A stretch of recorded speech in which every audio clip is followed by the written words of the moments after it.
close to where we're at right now, Washington, D.C., there was a group of guys, of lifelong skaters like you and I, and they banded together and built a skate park in a neighborhood that everybody forgot.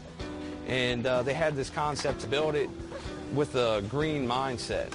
And now these kids that never saw a skateboard, never rode a skateboard, are at that skate park every day riding a skateboard, not doing drugs, in school, and they've found a support network that they typically don't even have at home.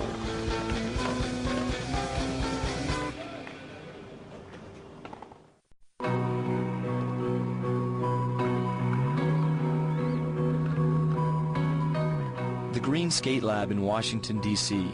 is the brainchild of science teacher Terry Nostrand, who along with her husband Chris and a group of local skaters set out to build an environmentally friendly skate park made out of recycled materials. In the process, they have not only created a truly unique piece of skateboarding architecture, but also provided the neighborhood kids with a new way to express themselves.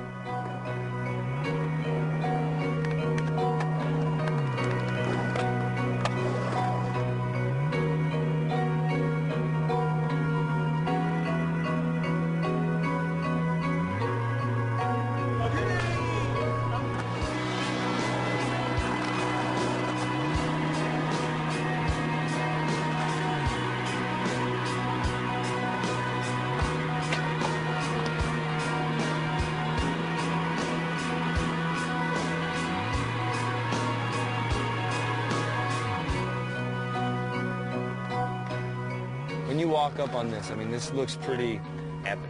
Yeah, there's nothing quite like it. I've never seen anything quite like it skateboard-wise. Terry, she took some of her students on a field trip to Mexico, and I think there she saw a lot of people building houses out of tires, and she just had the idea.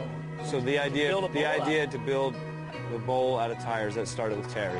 Yes. Definitely. What's the first thing you did? I mean, how do you actually incorporate using a tire? Same way we used to build ramps back in the 80s was we just scavenged stuff. It was like, we first collected a lot of tires from the Potomac River watershed. And we found big stacks of tires 15 feet tall.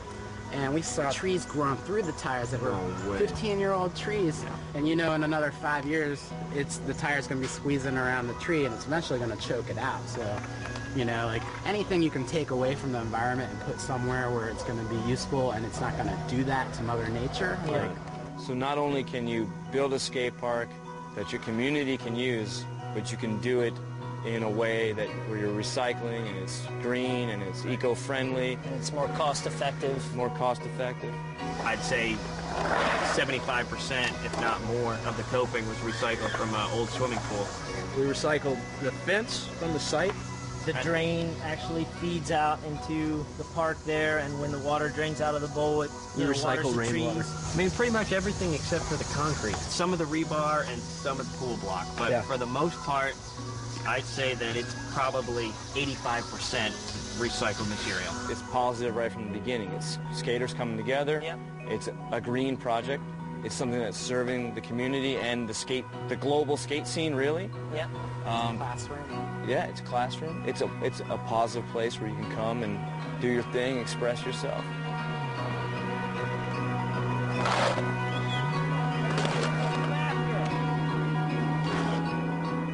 People come from all over, but there's local kids that have started skating. Oh yeah, absolutely. When this project started, they came out and saw us. We had one section built, we're riding on that. Hey, can I check that out? Yeah, you can check it out. Once the project was actually completed, I think the cool thing was that some of the neighbors around the park and in the neighborhood kind of came by to check it out. We're like, wow, this is a really cool project, and we're really glad that this is here. And we didn't really know about skateboarding. We didn't know what it could bring to the community, and they were stoked. There was probably a lot of stereotypes about, skateboarders that I think we've broken down as, the community sees us being cool with the kids and teaching them how to drop in or whatever.